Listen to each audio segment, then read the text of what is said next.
Hello, everyone, and welcome to your first day of class. I'm Marketing Communications Manager Daniel Sloan, and on behalf of Trident, I want to say thank you for taking the next step in your educational journey with us. New students often have a lot of questions, and we're here to help. As a way to ease you into our unique student-centered model, we've designed this webinar that will cover all the areas vital to success in your chosen program. We're joined by two presenters today. First, I'd like to introduce Dr. George Del Hierro.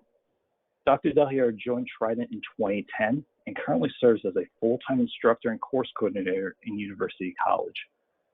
During his time at Trident, he has worked closely with students in a variety of roles, including academic advising, financial aid, and academic probation support services.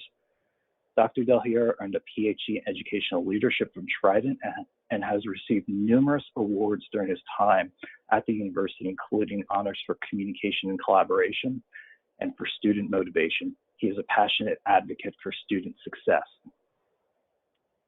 Next, we're joined by Michael Minnaugh, who's been with Trident since 2017. He's currently a project manager in the Center for Student Success, overseeing the online orientation course and teaching Tux 101. He has over a decade of professional experience in education, holding roles such as elementary school teacher, admissions advisor, academic counselor, and finance manager.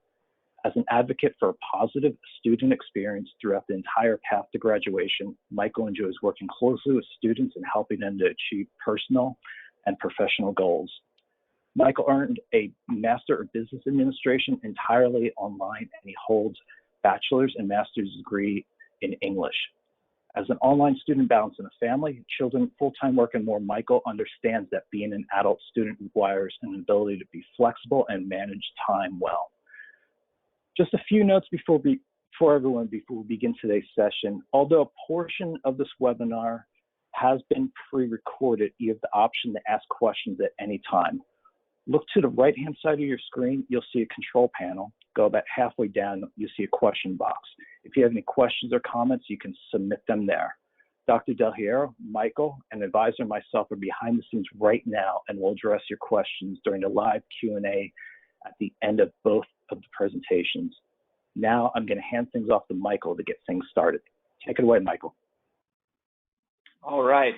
So first off, I want to say a big welcome to everybody to Trident. We are very excited to have you here, and we're excited that you're here on this first day of class webinar. You're already going to get some of that special sauce to help you move forward and be successful here at Trident. So what we're going to talk about today, a couple tips for success. That'll be my presentation. We'll move into academic writing with Dr. Del Hierro, and then Danny will get back into career networking after we're done, and then we'll get to questions. So let's move on to the next topic and to some tips for success here as an online student. So briefly, we're going to touch on all of these things here. These are very generic aspects of a successful online student, really any student at all. So we will touch in that a little bit more detail, but you want to be confident, ask questions, especially some of those new students that have never been to online school before. We want to make sure that you're comfortable and you know where to find things. So we don't know there's an issue unless you ask. So please let us know. There are lots of resources here that we'll talk about that are available to you if you do have questions. Know that you're supported. That goes hand in hand with what I just mentioned. We have lots of resources and people here to help you out when you get stuck on something. Get to know your professors and your peers. They are a great resource when you're in the classroom and you have questions about your specific subject in your class. They can be a great resource to you. Time management, that is a big one as an online student. That is something that you need to really start thinking about and planning. Today is a great day to do that. The fact that you're here alone tells me that you are taking this seriously, and that is something that you want to take seriously, is time management. We'll talk about your long-term academic planning, and then just with everything in life, you got to have fun. I know that Danny had mentioned it's a little bit of a different time that we're in. There's still a lot of joy in the world. We got to make sure we're having fun with everything we're doing. So let's talk a little bit more in detail about some of these aspects here on the next slide. So the first thing that I want to talk about that's very near and dear to me is time management. As Danny mentioned in my introduction, I am an online student. I actually just finished a program, so I guess not technically anymore, but I'm looking to continue on with my education. I'm also a father of 2 children. I work, as has been mentioned, I know that many of you out there are here in the online world because you all wear different hats and you all have different responsibilities that you have. Online schooling is a great option for those that can be flexible, and you can fit that time in your schooling into those moments in your day that you can fill them, and you can get a lot from that. But that time management plan is something that you need to be successful. So a couple of things that we want to talk about. Everybody's time management plan is going to be a little bit different. So create one that is going to work for you. When I was a student, what I found most helpful was setting aside specific times of the day, a couple of days a week, that I would go to school. I would treat it just like I was, going to class at a brick and mortar institution. So Tuesdays and Wednesdays in the evenings, and then Saturday mornings were my class time. So my family they knew that was something that it was important to me, and I was able to go into the office and I was able to do the work that I need to do for my class. So whether that is something that you need to do, or some students will log in every single day just so they're in the flow of getting into the classroom, and then they get more comfortable, especially those new students that have not attended online classes before. You can poke around, you can get used to that flow of being in there every day, and then you're going to find that rhythm that is going to work for you. But I definitely would consider setting aside specific times and days that is going to work for you. Now, with the online school, we know that holidays, weekends, even with brick and mortar school, there are holidays, birthdays, things that come up in the middle of classes. So it's great that this offers you that flexibility, that you can still attend those things, you can still have a weekend, you can still have family time, but you can plan around that. So you know what is going to happen in your life in terms of schedule for the most part, if it's a birthday or a holiday that you're going to go on vacation for. So you can schedule time around that. You can do a little bit of more work ahead of time, or you can do a little bit of work after when you're done. So it's a great way that you can fit this stuff in to your life and still get your degree. Some people thrive on list making. That is my wife. So she is someone who wakes up every day and she writes down a list of 15 things she wants to accomplish in the day. She gets a lot of joy out of crossing those off. So maybe that's you. Whatever that time management plan is, it is definitely something that is the key to success as an online student. What I tell all of my students is that the beauty of online school is that you can go to classes whenever you want, but you can also not go to classes whenever you want. So when you develop that plan, you're able to hold yourself accountable to be there when you need to be there. Built into that plan needs to be some support and some flexibility too, because we all know that something is going to happen. Plans don't work out every single time. So if that happens, don't get discouraged. You need to let your professors, your advisor, your advising staff know, so we can talk about some options on how to, maybe work around that plan and be flexible. So let's talk on the next slide about some of those other resources that are here to help whenever that plan does not work. So many of you have already met your admissions advisor. That is the person that is your point person from the onboarding process. Many of you may have also met your finance advisor. That is the person that's going to help you with anything financially related, how are classes paid for, etc. If you have not met them yet, the third piece of the puzzle is your success advisor. That's kind of your academic team that you have available to you. Your success advisor is your academic advisor. They're with you through the first day of class today until graduation. So any sort of questions that you have about classes, when you're going to graduate, any of that stuff, that is geared toward them. They're going to keep you on track for your program. So like I said, if you have questions about what classes, how many classes, anything like that, what transferred in, if you're transferring in credits, that's going to be questions that your success advisor will be happy to help you with. And finally, cannot forget professors. I've been hearing so many things from a lot of my students about the amazing, amazing professors that we have here at Trident in terms of the support that they offer. They go above and beyond to help their students. So if there is an issue that you're having, maybe you're falling behind because that time management plan isn't working. Maybe you have to take care of your kids because they have school too and they're at home learning. You want to communicate those issues that you're having with your advisors and your professors. We want to make sure that we help you if you are having challenges, but we can't help any problems that we don't know. So please, if you are having issues, reach out to to somebody, your academic advisor, your admissions advisor, your professor, we want to make sure that you know that you are supported here at Trident, and we are happy to help you get through that.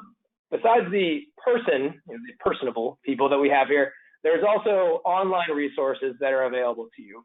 So a couple of things that we'll mention briefly. The writing workshop and the writing style guide.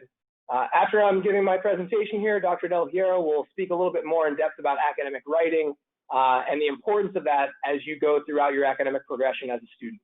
Along with that, there are math assistance. So Math 95 and Statistics 95 are some kind of bridge classes that you can take if you want to polish up your skills. I got my undergrad degree in English, so those would be two classes that I would definitely be going into if I need to brush up a little bit of math skills.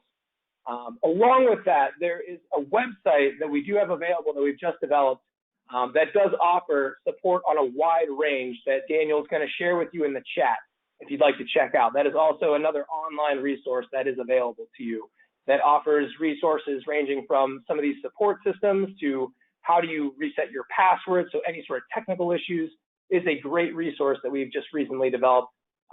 If you're not able to reach anybody, maybe it's 2 in the morning and you're trying to get some help, that is a great resource that is available to you as well. Let's talk a little bit further about some additional inside the class resources that some students have available to them, depending on the course that they're in on the next slide.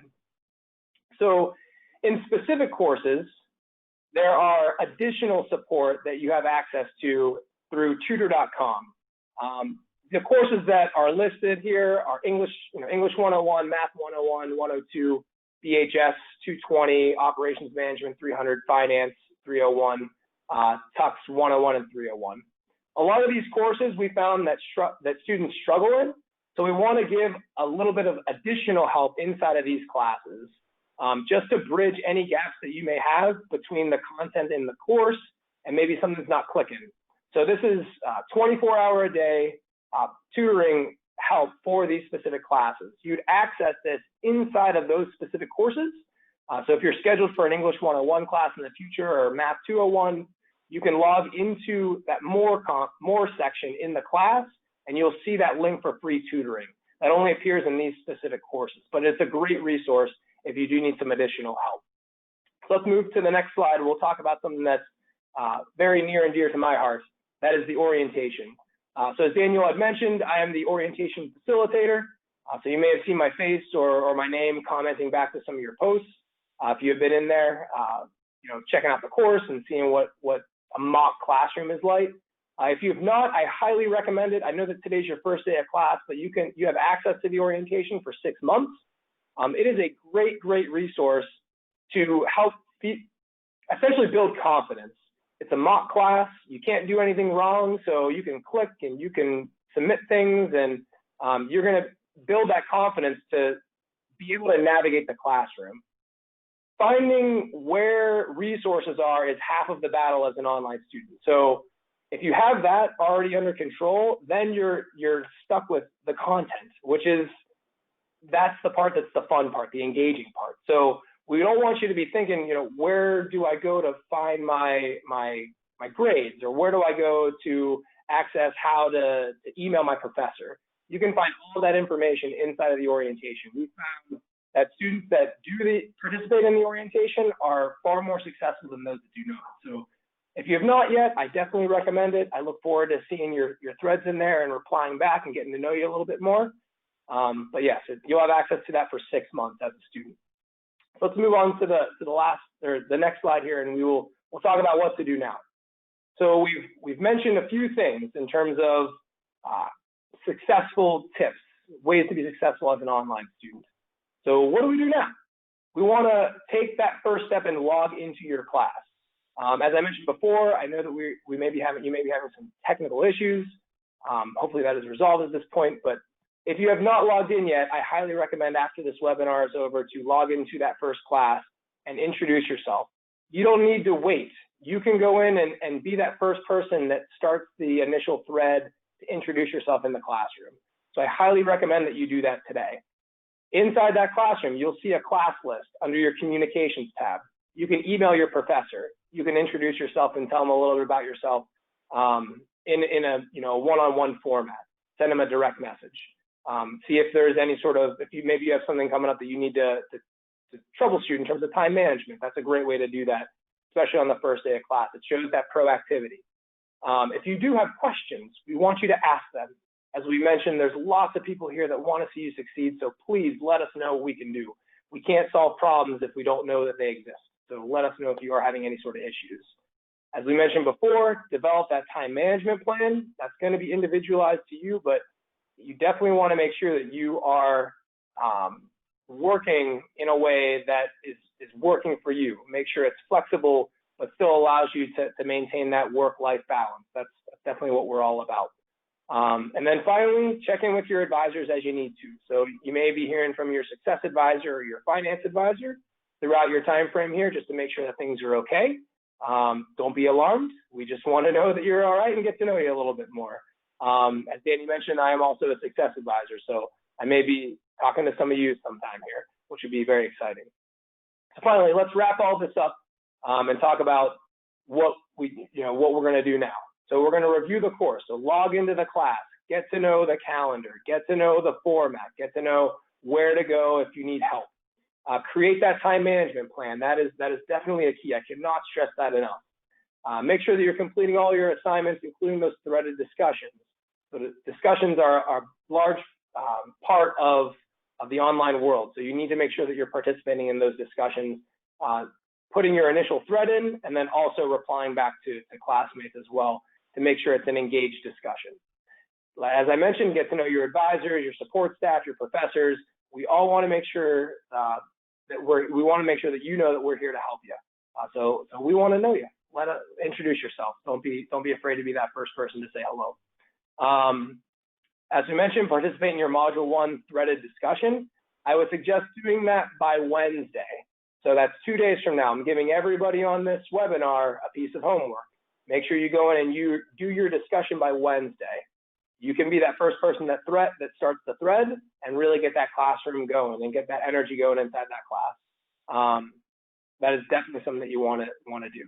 And then finally, be proactive. If you do know that something is going to happen or something in terms of the future, you have a birthday or a holiday or something like that, there's an issue coming up, let us know what we can do. Be proactive. Reach out and let your advisors, your professors know that you are having some issues, and we can figure out what we can do to help overcome those issues. That's what we're here for. So with that, I'm going to turn things over to Dr. Del Hierro. He's going to talk a little bit more about some of those tips we talked about with academic writing. So Dr. Del Hierro, the floor is yours. All right. Thank you, Michael. Great information as always. One of the best that we have here at Trident. So thank you, Michael. On behalf of the faculty, I just want to extend my warmest welcomes to all of you. It's always the most exciting time of the month for us to welcome in a brand new crop of leaders into the Trident family. And so we all look forward to interacting with you, getting to know you, and seeing what great things you accomplish in and out of the classroom. So this section focuses on academic writing. It's one of the points of concern for some students, especially who have been out for a while. It causes some anxiety, and so the goal of these next couple slides are just to relieve some of that anxiety and give you some direction to build momentum. So Michael mentioned it, but these first couple days, it's going to be really imperative for you to get the wheels going. And so I hope to provide a broad overview of what your faculty will expect of you with writing, and to relieve some of that anxiety for you. This first slide is it's meant to frame your mindset for what the expectations are within academic writing, and why and how is it different from what you might be used to within your military experience or business experience. So the three key differences that I want you to think about between business and / military and academic writing are the goals of writing, the process of writing, and voice. And so when you're in the military, so the first one is the goals of writing. If you're going to graduate from an accredited institution, you're expected to have a high degree of written and oral communication skills. And so that is kind of what we're helping prepare you for upon graduation. So the first point that I want you to think about is the goal of writing. So when you're in a business environment and when you're in a military environment, your goal of writing, the only purpose you're writing is for mission accomplishment and to accomplish objectives. The difference within what you're going to find in an academic environment is that the goal of writing is to help you become a better communicator. And so there are some steps and some areas that we look for as your faculty to help you become a better thinker and to help you become a better writer, a more effective writer. So for example, within the military and in business, you're writing to accomplish this objective as quickly and efficiently as possible. And when you're in your academic classes, we're looking for your logic and rational thought development of your ideas. So sometimes this comes out when you're answering questions as maybe a 1 to 2 sentence or a 1 to 3 sentence reply to answer a question, because you're in that mindset of answering the question and giving the conclusion as quickly and efficiently as possible. But that's not the only thing. That's actually not the most important thing that your faculty is looking for. It's not really what we're looking for. We're looking for the reasons why and how you came to those conclusions, your critical thinking skills, and your logic and your rational thought development. And so that takes more time and it takes more effort to lay out those arguments and to do the research from different sources and integrate the background readings into your experience to support your conclusion. So your faculty member is not just looking for the answer. We're not just looking for the conclusion. We're looking for your reasons why, the thinking and the evidence behind it, and your logic and your rational thought development. The second area of that's a challenge or the difference between military and business writing versus academic writing is the process of writing. So when you're in a business environment or you're in a military environment, your superior would give you a command or an objective to write up a memo or write this up or write that up, do a report. You pass it off to your superior edits it, adds a couple things, passes it off to their superior, and before a decision is made, there's 2 or 3 hands that have touched this document. That's different than what you're going to find here and what your experience will be in an academic environment, because you are the single author of this document, of this assignment. So you have to go through the brainstorming. You have to go through the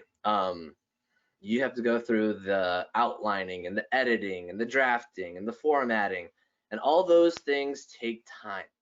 And so you have to consider those elements when you develop your time management plan for these classes. The third key difference is voice. So if you haven't noticed, especially in the military, you're big on uniforms. I mean, you're dressing the same, you're often talking the same, and sometimes that comes out in your writing. That comes out in your writing, and so that causes some issues because it raises some concerns for academic integrity issues. So we want you to be aware of that. Your instructor will be looking for your independent understanding of these concepts. And so we're looking for you to paraphrase different ideas from a variety of different readings and background sources. We're looking for you to summarize some of these ideas in your own words. So quotations are great, but your instructor will care more about your understanding of these concepts. And that is different than stripping out a quotation and sticking it in your paper. It's fundamentally different, and it takes a lot more critical thinking and a lot more time and effort to summarize these different ideas in your own words and put them in. But that is what your instructor is looking for. And if you consider these things, you will reap the benefits of this program upon graduation, and I promise you will become a more effective communicator and contributor to your organizations. The next slide is just meant to give you a general overview of academic writing structure. And so this is not an all-inclusive slide.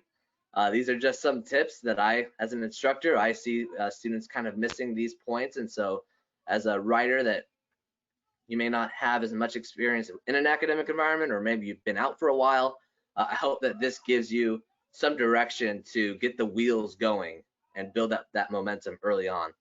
And so there are more resources, more in-depth resources like the ones that Michael mentioned within the Writing Center and our resources drop down. So please make use of that. But here I just want to frame your mind into what we're looking for in terms of structure and content. So there's basically going to be three main parts of your essay: the introduction, the body, and the conclusion. And so your introduction is kind of like any presentation you may give, like a PowerPoint presentation. You always have a first slide that tells your audience what you're going to be talking about and why it's important. And so that's your introduction paragraph. You're just going to be basically presenting an overview of what you're going to be talking about and why it's important. So I want you to think about this, because there's an important statement in your introduction that your instructors look for, and it's called a thesis statement. Essentially, this tells your reader what the purpose is of your essay. And so a great way for you to know what your instructor is looking for is to look at the module learning outcomes. So every module, you have 4 modules. Every module will have learning outcomes on the home page. So every module will have learning outcomes for every assignment on the home page. That is basically what your instructor is looking for, and that is what your instructor will be looking for or measuring your understanding of those concepts. And those are great statements to put into your introduction paragraph, and to help ground you when you're answering these questions. So in addition to the learning outcomes, your assignments will have like 3 or 4 questions that you have to answer. Use those learning outcomes as like the lenses to view those questions. So address the learning outcomes through answering the questions. So consider that with your thesis statement development, and definitely make use of those module learning outcomes, because they give you what your instructor is looking for on each assignment. From there, you got your body paragraphs. And so the best recommendations I could give you when you're first getting going in your writing is to break up those questions into sections and subsections using headers and subheaders. So just like on a PowerPoint presentation, you have headers that tell your reader or tell your audience what this slide is about. Same thing within your essay. Include a header, include subsections within that make it overtly obvious to your instructor that you are addressing this part of the assignment. This is the key term that you're going to be addressing. So not only does it provide some structure for you for your essay, but it also makes it very obvious for your instructor that you are hitting all those points within your assignment. And so again, going back to the content of your assignment, is your instructor looking for the conclusion? Yeah, sure, we're looking for your answer to the question, but again, we're looking for the reasons why.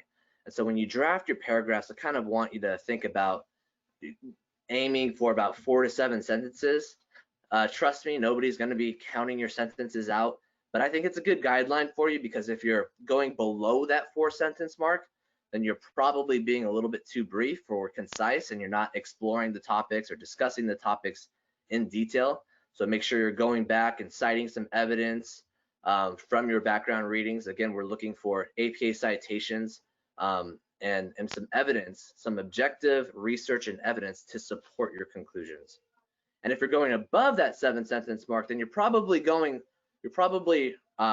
rambling on too much, or you could make that into a more concise structure to better highlight your ideas, or you just need to break up that longer paragraph into some more paragraphs, into maybe 2 or 3 paragraphs.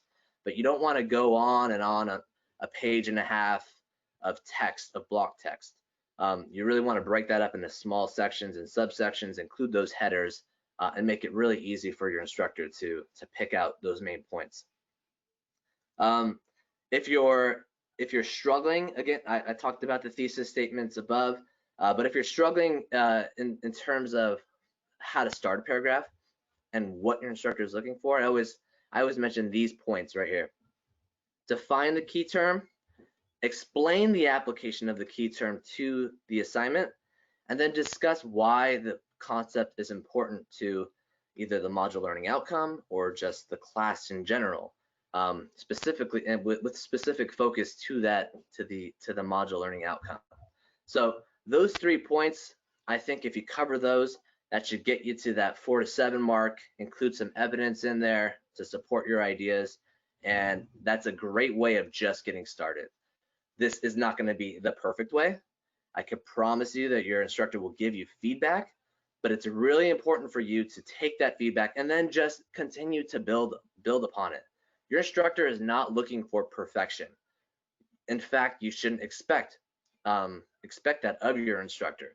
We're here to make you better communicators and better critical thinkers. That's our value. That's our objective. And so when you explore these concepts in a variety of different ways by defining and explaining and discussing the value of these concepts, you're in essence exploring these concepts from a variety of different ways, and you're thinking about them in different ways. So consider that when you're drafting up your assignments. And then the conclusion paragraph is the last part of your assignment, and it really just reflects, it's just kind of like a reflection of your introduction. Your introduction is telling your audience what you're going to be talking about, why it's important, and your conclusion is going to be basically stating what you already have talked about and why that's important. And so they're mirror images of each other. Again, this is not an all-inclusive, these are not all-inclusive suggestions. It's just simply to get the wheels going, and over time you're going to receive more detailed feedback from your instructor to become a better written communicator, a better writer. And so I just highly suggest that you accept that feedback, and with willing and open arms. So I hope that helps. Again, refer back to the resources under the writing resources under the resources tab if you need some more in-depth advice. Always reach out to your instructor, because we love hearing from you and we love to support you in this process. Honestly, it is our honor to serve you. So please make use of us. And with that, I am going to transition back to Daniel Sloan to talk about some career and networking.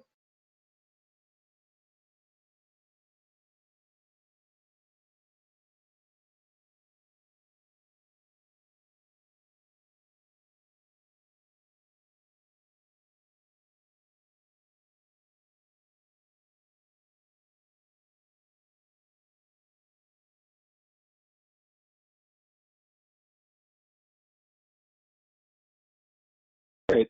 Thank you, everyone. Those are great presentations. And just bear with me for a second here.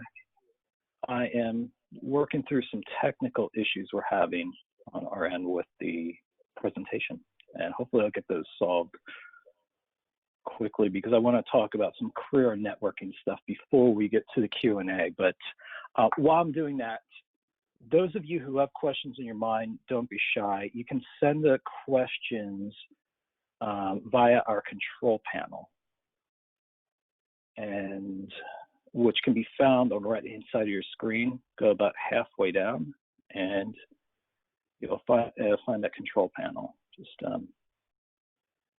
give me a second here. I don't quite know what's going on with the slide deck. Seems that things have frozen up for me. Okay, so so why don't we do this? We'll be creative, and I think Dr. Del Hierro, Michael, and Patrick are online. So why don't we bring them back, and we can start the Q&A now and try to rectify this when they're answering some of your questions. Hey, Dr. Del Hierro, Michael, always something wrong on the technical end, right? Hey, that's all right. We adapt and overcome. Yeah. If I was a younger man, I may have hit my computer a little bit too hard a few times. But anyway, so here we are. And I'd like to introduce, Patrick Corden. He's one of our admissions advisor, and he's also a DBA student at Trident. So welcome to the panel today, Patrick. And thank you. First question we have, this one is for you. And that question is that, can you explain the difference between an SLP, a case paper, and the threaded discussion, such as when Sure. those should be turned in, and what the difference is between the assignments? Yeah, and I know most people are probably bachelor's level, but there's also probably maybe a certificate program in here, but each session is basically different depending on the class you're taking. The instructor could have different, for example, if it's the majority is bachelor's degrees, these assignments usually do every other Sunday night. The discussion questions could be once a week, once every 2 weeks. The discussion question is just what that is. It's a thread that you create, and the instructor will post a minimum requirement of maybe not require a reference like you discussed in the previous session. It's to be interactive with not only the instructor but the rest of your classmates. You want to answer the question in a couple of paragraphs, references recommended, and you might come back tomorrow and someone will respond to your question. So you want to make sure you're active participant in school. So a discussion is not a paper. It's just what it is. Discuss, giving your thoughts based on your research and your readings, and some feedback of what you thought, what your opinion is, and what you found to be true of the given set question. So the discussion is to get involved with the rest of your classmates, and you'll go in the mornings and maybe like something that your instructor or your classmate wrote, and you want to respond to them and continue that thread. The case assignment is the main paper of the class. What you want to do with that, you want to, like Daniel mentioned earlier, and Dr. George said, you want to look out for, the critical thinking, not so much where you got the information from, how good are your writing skills, but, which is important, you want to have good writing skills, because that'll reflect on your amount of time you spend in the classroom and your dedication to it. But the paper itself, the requirements may be different depending on the class and instructor, maybe 4 to 6 pages long. The case is on the topic, and you want to be very thorough and break it down into what you're basically researching. It's different from the SLP. The SLP is the session long paper. That's what the SLP stands for, session long paper. And what that is, basically, it could be a continuing theme throughout the 4, 5, 6, or 12-week class, depending on what you're doing. And you're building off of that from one week to the next. That's what the session long paper is, basically. Yeah, great points, Patrick. And we have another question, and I think this one dovetails perfectly into the question that Patrick has addressed here, and I'm going to send this to Dr. Del Hierro. Question is, I've not written essays in years. What would you recommend to get back into the practice? Yeah. First, I just want to add a couple things to mention on the case and the SLP and discussion, I think, that are important for you to think about. The case is worth 50 points, your SLP is worth 30 points, and your discussion is worth 20 points. So it's really important for you to manage your time that way. So the case assignment is definitely where the most points come from. And we operate on a points basis. So if you don't do any of the assignments, then you get a 0. So it's important for you to make continual progress on that. And it's going to differ between classes. Some session long projects, or SLPs as we call them, are a continuation off of each other, especially in your upper division classes. But oftentimes in your lower division classes, like your 1 and 200 classes, they're just simply smaller papers that don't carry as much weight as your case assignment. So I just wanted to clarify that for you as far as your time management process. As far as recommendations to get started on writing, and I know Michael has some really great suggestions here. I learn a lot from him every time he pops in, he weighs in on this question. But we're big proponents of outlines. So reading through your all the assignments and marking down each of the questions and the main topics and the main terms within those topics and creating an outline for you will help frame your focus. And that's going to be a key to your time management anyways, or your time management action plan, is to read with purpose. So first understand the big picture. What is the end product? I recommend looking at those module learning outcomes on the homepage, because that'll very clearly and concisely tell you what your instructor is going to be looking for, what you should be learning as a part of the project. Then each assignment is going to address those learning outcomes through each question, the expectations of the actual assignment. So write down each question, or rephrase the question into headings.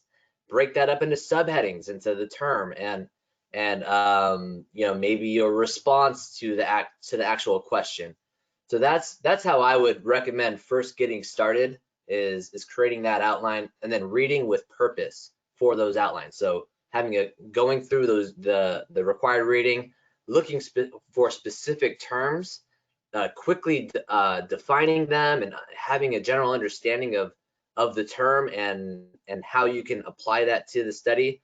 And then you build off your logic and rationale and the support for your responses from there. So that's my those are my few recommendations for getting started. And Michael, please pop in if I missed anything, because I know you're a pro in this area as well. That's excellent point. I definitely would want to wait. I definitely would jump in and echo some of the things that Dr. Del Hierro said. I think reading with purpose is a big one. And this is it's not rocket science. We don't offer that major. So your outline is going to have an expectation at the beginning of every single case or SLP or a discussion. So you're going to know exactly what you need to answer based off of that assignment expectation. So when Dr. Del Hierro is talking about reading with purpose, I'd recommend looking at that assignment expectation. A lot of times you'll see that the questions that you need to answer are broken down. So you could take those questions, put them on a Word document, and you basically have an outline right there. You can answer those questions. And if you're looking at those questions, then you're jumping into the reading. You kind of know what to scan for and what to look for to help answer those questions. So I think that reading with purpose is a great way to get started. One thing that we pride ourselves on when we're grading is we want to know how you're getting to the answer. So Dr. Del Hierro mentioned this in his presentation. Communication is going to be a little different from some of those communication styles that you may have had in the past. We have a lot of military members. So those communication styles are, we want the answer. You want to be as efficient as possible. This is not the same thing. So we want to know how you got to where you got with your answer. So an example I give to a lot of students is, think about how you'd explain to a toddler how to make a peanut butter and jelly sandwich. It's not just get some bread and slap it together with some peanut butter and jelly. There's steps that go into that. You have to open the drawer, grab a knife, open the cabinet.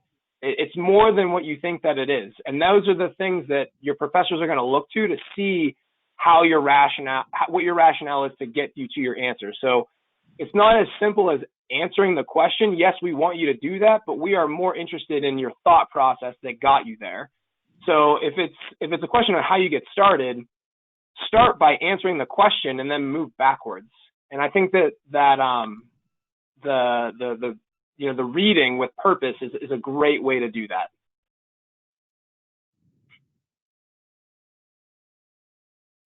Great. Thank you. Thank you for the collaboration on that. Daniel, sorry, I just wanted to quickly piggyback on that. No problem. Actually, I just want to debunk that myth that what Michael and I are talking about. Oftentimes, students come into college, especially most of you are new or re-entering here, at least at Trident, and you come in with an expectation that if your instructor says in the instructions to read these required materials, you're going to read every single word of the required materials. and you don't have to. That I want to debunk that myth right now. In fact, we encourage you to make use of those headings and subheadings. I talked about headings and subheadings within writing your assignments, and that's really important because your instructor, it attracts your attention, with bolded letters and those key terms. So use those same practices when you do read with purpose. You don't have to read every single bit of every single article or chapter that's given to you, but really hone in on the most important concepts of the readings that address your expectations.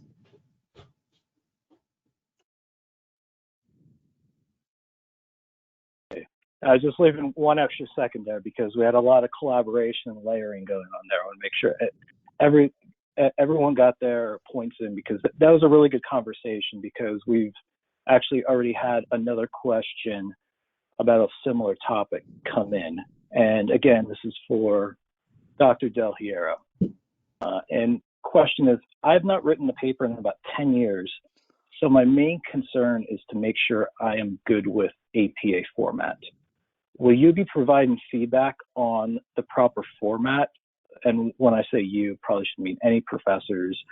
And would I be able to correct mistakes beforehand or after getting feedback? And I think what they're getting at is, can they turn in papers early for comments? And the last point on this, I know I'm giving you a lot of information, but this is one of our military students, and they're thinking ahead in case they have to go TDY or something related to that.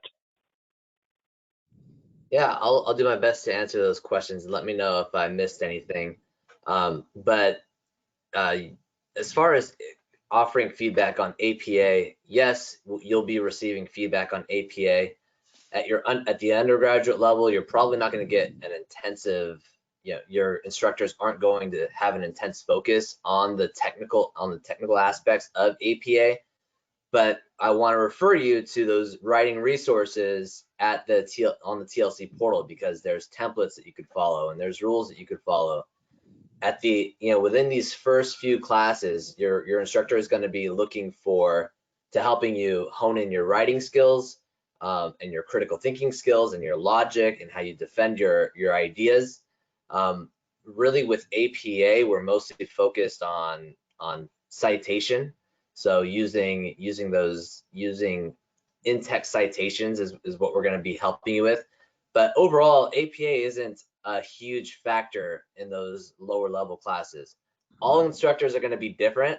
So what you experience in your first few classes, you will likely not experience later on in your program, and especially at the graduate level, they're going to have a much more disciplined focus on that. So I just want to prep you for that your instructors are not robots. We're all different. We all have different preferences.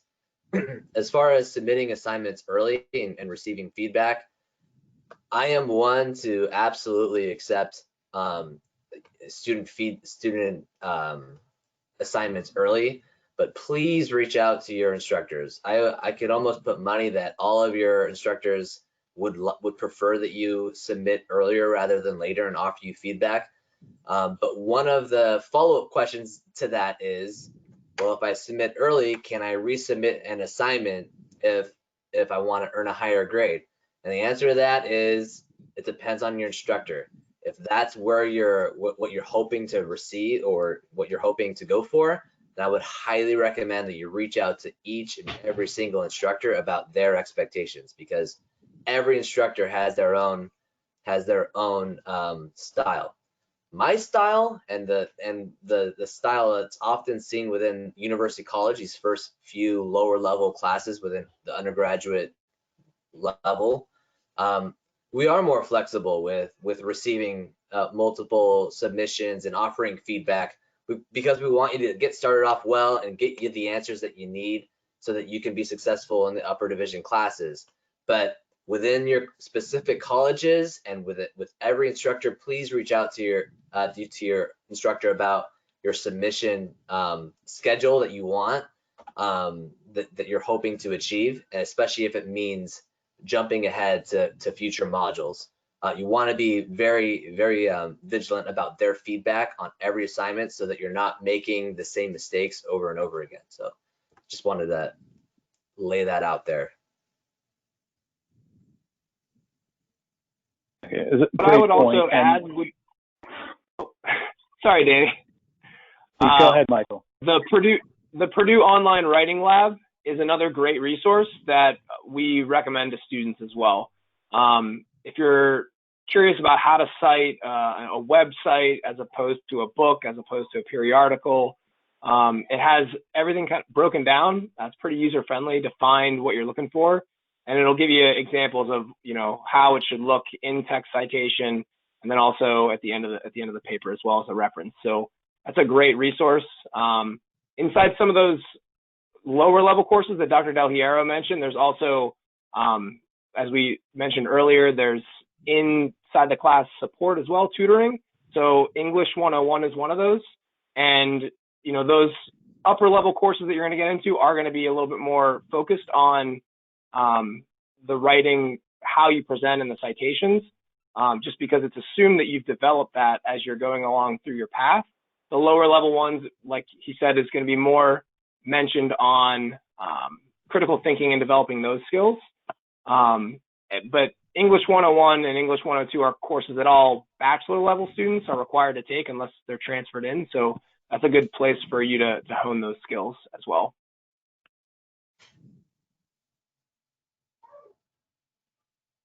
And I would just say, I'm sorry, Dan, I knew you were. Again, don't let we have to have some signal for this or something. Don't let that be a hindrance to you making progress, submitting your assignments, because that should not be a barrier to you to making progress if you can't find the exact type of format. Make use of Purdue OWL, make use of our writing resources, and I promise you that'll give you enough information to at least get the wheels going in these first few classes, and then you can build from there.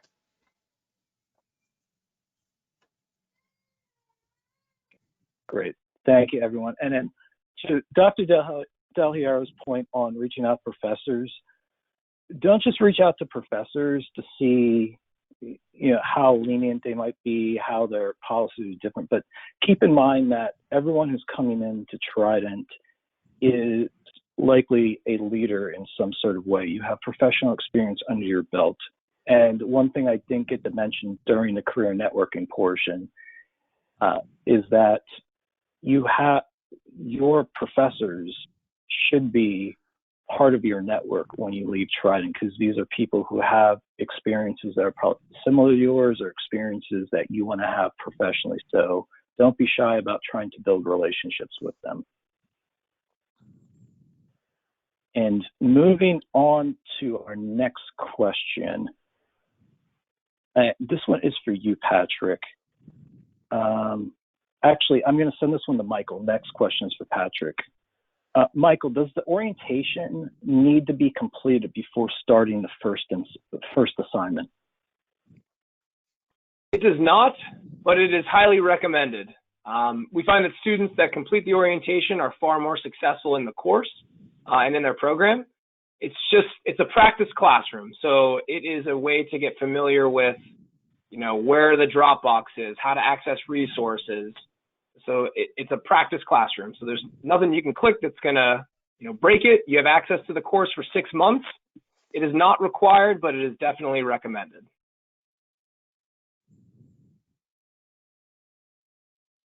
Okay, great. Thank you. And next question got here. And I'm going to send it. Let me see. Actually, let me hold off on that one. Sorry, there's a lot of questions here. Next question. This one is, I'll send this one to you, Patrick. Let's see. Are all assignments due at 12 or at midnight? Is that my time or another time zone? Okay. It's good to be aware of your time zone. That's an excellent question. Now, with our school, we go by Pacific Standard Time. So if it is due by midnight, California time and you are in New York, you want to make sure that's done by 9 a.m. or 9 p.m. But here's one recommendation: do not wait till the last day, the last minute. You know, like Dr. George mentioned earlier, you want to instructors look favorably on submitting early, because there could be something you may have missed prior. But to push it to the last minute, the last hour, is risking for several reasons. I mean, you could have an outage, you could have something come up at the last minute, so you always want to maybe think a day ahead of time at least. But it always goes by Pacific Standard Time. So if you're in Texas and you want to make sure it's in before 10 p.m. or anywhere in the Central Time Zone, for that matter. So, but again, I never recommend leaving it to the last hour, the last minute of the day. Just wanted to clarify that if you're on the East Coast, you're ahead, so it wouldn't be 9 p.m. It would be 2:59. So you actually get a few hours. That's correct. Few hours more extra time. So just wanted to clarify that. So all due dates are Pacific Standard Time. And Patrick, again, this one is for you. When will students be given a student success advisor? And could you briefly explain the differences between the two functions? Okay, the student success advisor is actually assigned before class begins, so that you can get prepped and answer questions. The advisor basically helps the enrollment get set up, walks the students through the orientation, like Michael said, highly recommended to complete it and go back and reference it often, so you're comfortable where everything is, so there's no mistakes made, where to pose properly. So again, that question, Daniel? You want me to repeat the question? Yes. Yeah, the question is, when do students start working with a student success advisor? Because new students start out with an admissions advisor. Yeah, the advisor is always available to make sure they're posting to start off with correctly, everything's set up in place, that they're settled. You know, they're making contact with their student success advisor and their financial advisor. But the student success advisor actually will introduce themselves before the class begins and stay with the student throughout the entire program, make sure there's no unanswered questions, they're not having any issues. If they are having issues, they're going to be resolved quickly, because the student success advisor, the rest of them, want to ensure success. We want you to graduate. That is the goal. That's why the student success advisor is there. We're not just going to throw you into the classroom and say, hey, good luck. We're going to be with you for support 100% of the time, right up until graduation. I would also add that there will be an email that every student will get. It's after the first module is completed. That is a formal transition from the admissions advisor to the student success advisor. So you will see that in 2 weeks, about a little less than that at this point. That's going to have all your student success advisor information. But yes, you do have access to them before the class. If they haven't reached out already, it's just really to say hello. You're mainly working with that admissions person, but after that formal transition, you'll be with your success advisor to graduation. So that's really the biggest difference there. Okay, great. Thank you, everyone. And that appears to be all the questions we have. I know that someone wrote in about a technical issue they're having. I believe I already responded to you, but we'll follow up with you afterwards. I'll put you in touch with your advisor so you can get that sorted out. And I may have forgotten to mention this earlier, but a recording of this webinar and the slide deck will be sent out to you later this week. And and then we'll cap the webinar off today with a student success story that I'll be sharing. But first, I want to see if there are any closing words from Dr. Del Hierro, Patrick, or Michael. I just wanted to reiterate, we are just so excited to have you on board and be a part of the Trident family. This is really one of our most exciting parts of every single month. just welcoming in a brand new crop of leaders. And so I look forward to seeing you in class. If I don't see you at class, I look forward to seeing you at graduation. All right, good luck. Yeah, I would also want to echo, welcome to Trident University. We're very excited to have you. The big thing I always mention with every student, if you're having any issues, please reach out. We can't help any problems that we don't know about. So if you're having any issues, we are here to support you. Just let us know. Good luck. All right. Yeah, I'm bouncing off Michael and Dr. Del Hierro. You're in here for a reason. The goal is to graduate. And I can't emphasize enough the feeling of accomplishment when you have that degree in your hand, whether you're walking at a graduation ceremony. It's a big boost in your life. So never give up. Life happens at any time. You're going to have obstacles, but still stay focused, and you're going to have the mindset you're going to complete this no matter what. Great, thank you. And with Patrick's statement on graduation, that's a perfect segue into the success story I want to share. One of the best parts about this job, one of the favorite things that I get to do, is interact with students or alumni. And back in the pre-COVID days, when we had in-person graduations, I got to meet some pretty remarkable students from Trident. What I wanted to mention, we were recording a video with him, and one of my favorite things to do during that downtime when people are standing around waiting for things to get set up is just talk to people, ask them questions, because everyone has great stories to share. And this is one of those situations where first impressions should not count. Don't judge a book by its cover. Talking to a polished, well-spoken individual who was in the military, successful, finished his first degree, going on to the next. And as he started talking, I realized that his journey from A to B was not a straight line. It was like one of those squiggly lines that goes all around. He told me about being in high school and how he didn't finish high school. He wanted to get out. He didn't get along with his parents. He fought with them all the time. So he dropped out, entered the military, which he said was the best experience of his life, because not only did it help him find purpose, but it got his head on straight. And so he understood the importance of education and how that can impact him as he worked forward in his military career. It's a great story, and it was just another reminder of the challenges that a lot of our students and alumni have faced head on and powered through. And really excited to get to talk to a lot of you, get to know you, and really, most importantly, really excited for all of you to have your graduation day. So have a great first session, and hopefully we'll see you on graduation day. Bye.